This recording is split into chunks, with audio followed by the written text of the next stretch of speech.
کہ ہم نے جو زندگی گزارنی ہے، اس پوری زندگی کو گزارتے ہوئے موت تک کا جو سفر ہے، اس میں ہر وقت، ہر سٹیج، ہر سچویشن میں ہم نے اللہ سے اچھا گمان رکھنا ہے۔ یہ ہمارا پہلا ٹارگٹ ہے، کیونکہ حدیث میں آتا ہے، بخاری اور مسلم کی روایت ہے، جس میں نبی کریم صلی اللہ علیہ وسلم نے فرمایا کہ اللہ تعالیٰ فرماتا ہے کہ انا عند ظن عبدی بی، کہ میں اپنے بندے کے گمان کے مطابق ہوں۔ یعنی اللہ نے یہ ہمیں چوائس دی ہوئی ہے کہ تم جیسا میرے بارے میں گمان رکھو گے میں ویسا ہی ہوں، جیسی سوچ میرے بارے میں رکھو گے میں ویسے ہی تمہارے ساتھ ڈیل کروں گا۔ تو یہ تو ابھی صرف ایک جنرل سی بات آ گئی اس حدیث میں کہ میں اپنے بندے کے گمان کے مطابق ہوں۔ اور مسند احمد کی حدیث ہے، اس سے اگلا جو سٹیپ ہے وہ کیا ہے کہ نبی کریم صلی اللہ علیہ وسلم نے فرمایا کہ اللہ تعالیٰ فرماتا ہے کہ میں اپنے بندے کے حسن ظن پر کھرا اترتا ہوں، اب یہ اس کی مرضی ہے کہ وہ جو چاہے میرے ساتھ گمان رکھے۔ اگلی سٹیج اللہ نے بتا دی کہ اگر تم مجھ سے حسن ظن رکھو گے، اچھا گمان رکھو گے، تو میری طرف سے یہ کمٹمنٹ ہے کہ میں تمہارے اچھے گمان کے اوپر پورا اتروں گا۔ اور پھر اللہ نے چوائس دے دی کہ اس کے بعد بھی یہ جانتے ہوئے بھی اب تمہاری اپنی چوائس ہے کہ تم میرے ساتھ اچھا گمان رکھتے ہو یا برا گمان رکھتے ہو، کیونکہ اللہ سبحانہ تعالیٰ رحمان اور رحیم ہے۔ اللہ تعالیٰ نے انسانوں کو اپنی زندگی کیسے گزارنی ہے، اپنے آپ کو کیسے مولڈ کرنا ہے، اپنی پرسنالٹی کیسے ڈیولپ کرنی ہے، اللہ نے کسی پہ کوئی چیز انفورس نہیں کی۔ اللہ نے ساری خیر کی باتیں بتا دی اور اللہ نے ساری شر کی باتیں بتا دی کہ انسان کے لیے کس چیز میں خیر اور کس چیز میں شر ہے، اور پھر چوائس ہم پہ چھوڑ دی کہ اب یہ تمہارا اپنا فیصلہ ہے کہ تم اپنے لیے کیا پاتھ چوز کرتے ہو، کیا راستہ اختیار کرتے ہو۔ اللہ فورسفلی نہ تو آپ کو کبھی اچھائی کی طرف لے کر جائے گا اور نہ ہی فورسفلی اللہ آپ کو برائی کی طرف لے کر جائے گا۔ اللہ کی یہ سنت نہیں ہے، اللہ کا طریقہ یہ ہے، اللہ اچھائی اور برائی انسان کے سامنے رکھ دیتا ہے اور پھر چوائس اللہ جو ہے بندے پہ چھوڑ دیتا ہے، اب تمہارا اپنا فیصلہ ہے کہ تم نے اپنے لیے کیا چوز کرنا ہے۔ تو اب یہ ایک چیز پتہ لگی کہ حسن ظن کے بارے میں اللہ نے بتا دیا کہ اگر تم مجھ سے اچھا گمان رکھو گے تو میں تمہارے گمان کے مطابق پورا اتروں گا۔ پھر اللہ نے یہاں پہ کیا کہہ دیا کہ اب تمہاری مرضی ہے، تم کیا کرو۔ پھر اس سے اگلی سٹیج کیا ہے، مسند احمد کی حدیث ہے اور ابن حبان میں بھی وہ روایت ہے، جس میں نبی کریم صلی اللہ علیہ وسلم نے فرمایا کہ اللہ تعالیٰ فرماتا ہے کہ انا عند ظن عبدی بی ان ظن خیرا فلہ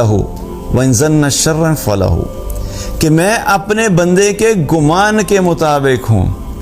اب اگر میرا بندہ میرے بارے میں اچھا گمان رکھے گا تو میں اس کے ساتھ اچھا سلوک کروں گا، اس کے ساتھ اچھا معاملہ کروں گا، اور اگر میرا بندہ میرے بارے میں برا گمان رکھے گا تو میں اس کے ساتھ برا معاملہ کروں گا، برا سلوک کروں گا۔ اب یہ اللہ نے بہت اوپن چوائس دے دی کہ بھئی دونوں راستے تمہارے سامنے ہیں، کہ میں تمہیں کہہ رہا ہوں کہ تم میرے بارے میں پرسیپشن پازیٹیو کرو،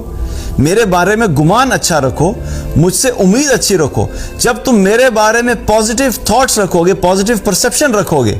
تو اللہ کی طرف سے کمٹمنٹ ہے کہ اللہ کہتا ہے میں تمہارے ساتھ اسی طریقے سے معاملہ کروں گا جو تمہاری ایکسپیکٹیشن ہے۔ لیکن اگر تم میرے بارے میں برا گمان رکھو گے تو پھر یاد رکھو کہ میرے ساتھ جب برا گمان رکھو گے تو میری طرف سے معاملہ بھی برا ہی ہوگا۔ اب یہ ایک پوائنٹ یہاں پہ ذہن میں آ سکتا ہے کہ اللہ رحمان ہے، رحیم ہے، تو اگر انسان اللہ سے برا گمان رکھ رہا ہے تو اللہ اس سے برا کیوں کرے گا؟ تو اس کی مثال ایسے ہی ہے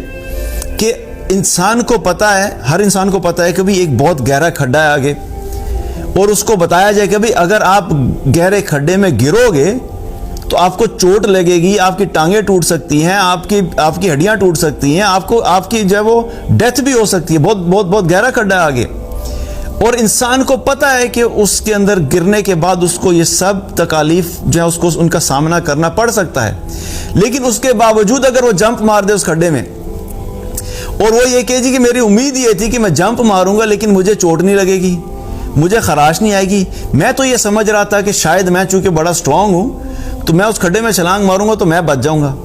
اور وہ چھلانگ مار دیتا ہے جانتے ہوئے بھی، اور پھر اس کو چوٹ لگتی ہے، اس کی ہڈیاں ٹوٹتی ہیں، وہ جا کے ہاسپٹل میں ایڈمٹ ہو جاتا ہے اور بعد میں لوگوں سے کہتا ہے کہ بھئی میرا تو خیال یہ تھا کہ